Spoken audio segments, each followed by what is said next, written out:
అమెరికాలో ఉన్న అబ్బాయిలకైతే నిజంగా పెళ్ళిళ్ళ విషయంలో చాలా కష్టాలు వచ్చాయనే చెప్పాలి. ఇప్పుడు ఇక్కడ ఏదైనా సంబంధం కుదుర్చుకుని ఎంగేజ్మెంట్ పెట్టుకుందాము, నువ్వు ఒకసారి రా అని తల్లిదండ్రులు పిలుస్తుంటే వాళ్ళు మేము రాము అని చెప్తున్నారంట. అమ్మో ఇప్పుడున్న పరిస్థితుల్లో నేను సెలవు పెట్టి వచ్చాను అంటే మళ్ళీ నాకు అమెరికాకు వచ్చే అవకాశం ఉంటుందో లేదో తెలీదు, మా వీసాలు రిజెక్ట్ అవుతాయేమో అని భయమేస్తుంది, మాకు ఇప్పుడు అసలు పెళ్ళే వద్దు, ఇప్పుడున్న పరిస్థితుల్లో నేను రాలేను, పెళ్ళి క్యాన్సిల్ చేసేయండి అని చెప్పేసి అక్కడున్న అబ్బాయిలు చెప్తున్నారు.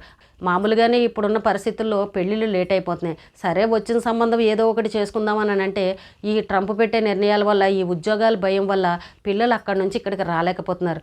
ఒక పక్క చూస్తే పిల్లలకి 35 ఏళ్ళు 40 ఏళ్ళు దగ్గరికి వచ్చేస్తున్నాయి.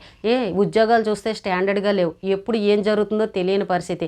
ఏ వయసులో జరగాల్సిన అచ్చటా ముచ్చట ఆ వయసులో జరగట్లేదు. ఇప్పుడు 40 ఏళ్ళు వచ్చాక పెళ్ళిళ్ళు చేసుకుంటే అసలు వాళ్ళ జీవితాలు ఎప్పటికి సెట్ అవుతాయి చెప్పండి.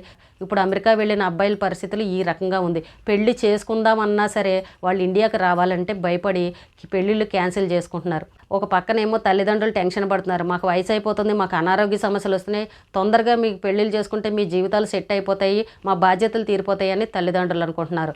కానీ పరిస్థితులు చూడండి ఎలా మారిపోయాయో.